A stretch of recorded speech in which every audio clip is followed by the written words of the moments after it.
सबने पाप किया। सुन लीजिए, परमेश्वर का वचन है, सबने, चाहे आप किसी भी जाति के हो, किसी भी भाषा के हो, ना केवल पवित्र शास्त्र बाइबल, लेकिन भारतीय दर्शन भी इस बात को कहता है। ऋषि वेदव्यास जी ने, डोंगरे जी महाराज ने भागवत में कहा, मन वचन और कर्म से हर एक व्यक्ति पापी है। तो पहले सिद्धांतों को समझ लीजिए।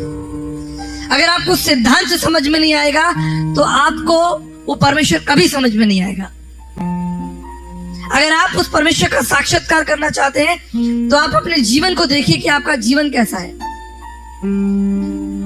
आपको परमेश्वर समझ में आने लगेगा।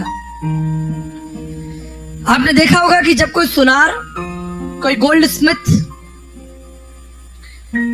आपको कोई ज्वेलरी दिखाता है, कोई गहना दिखाता है, तो एक ट्रे में रखता है और आप उस ट्रे का रंग देखिए। उस ट्रे का रंग जो होता है वो डार्क होता है, डार्क मरून, डार्क ब्लू या ब्लैक। वो सफेद नहीं होगा, वो गोल्डन नहीं होगा। उसकी जो प्लेट होगी, उस डार्क रंग के प्लेट के अंदर वो माला को या जो भी चीजें हैं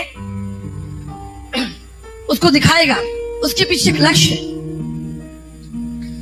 कि अगर आप उस गहने की सुंदरता को देखना चाहते हैं तो जो उसकी बैकग्राउंड है वो डार्क होनी चाहिए, कंट्रास्ट। अगर आप उस परमेश्वर को जानना चाहते हैं तो पहले अपने आप को जानिए। मुझे इस बात को बताने की आवश्यकता नहीं कि आपने कोई पाप नहीं किया। आप अपने जीवन को बेहतर जानते हैं। आप जानते हैं आप कौन हैं, आप क्या हैं, आपने क्या किया है, आप क्या कर रहे हैं और क्या कर सकते हैं।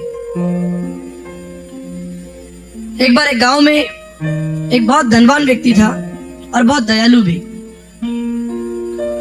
वो गांव की गरीब लड़कियों की शादी कराता, छोटे बच्चों को स्कूल में डालता, कमजोर विधवाओं की सहायता करता और पूरे गांव में लोग उसकी प्रशंसा करते। वो उस गांव का, उस स्थान का सबसे प्रसिद्ध व्यक्ति था। छोटे बड़े समारोह में हमेशा उसे निमंत्रण दिया जाता था। एक दिन उस गांव में एक बहुत बड़ा कार्यक्रम हो रहा था और उस कार्यक्रम का जो मुख्य अतिथि था वो ये दयालु और धनवान व्यक्ति था। कार्यक्रम हो रहा था, कार्यक्रम के मध्य वो दयालु और धनवान व्यक्ति बीच में खड़ा हो गया और उसने कहा कि मुझे कुछ कहना है, I want to say something. सब लोग हैरान हो गए कि ठीक है सर, आप जो कहना चाहते हैं कहिए। और उसने वहां बैठे एक पुलिस अधिकारी से कहा कि सर आप मुझे अरेस्ट कर लीजिए, प्लीज अरेस्ट मी। सब लोग हैरान हो गए कि सर आप क्या कह रहे हैं, आपकी तबीयत ठीक है? उससे कहना, ये मेरा सही स्थान नहीं है, मेरा सही स्थान जेल है। लोगों ने कहा सर क्या हुआ? उसने कहा कि आप मुझे नहीं जानते। आज से 30 साल पहले मैं एक डाकू था और मैंने एक बहुत बड़े धनी सेठ को लूट लिया और उसका लाखों करोड़ों रुपया लेकर भाग निकला और छुपते छुपाते इस गांव में आ गया। इस गांव में कोई मुझे नहीं जानता था और मैं आपके बीच रहने लगा और मेरे अंदर एक आत्मग्लानि थी, एक आत्मबोध था कि मैंने एक परिवार की हत्या की है।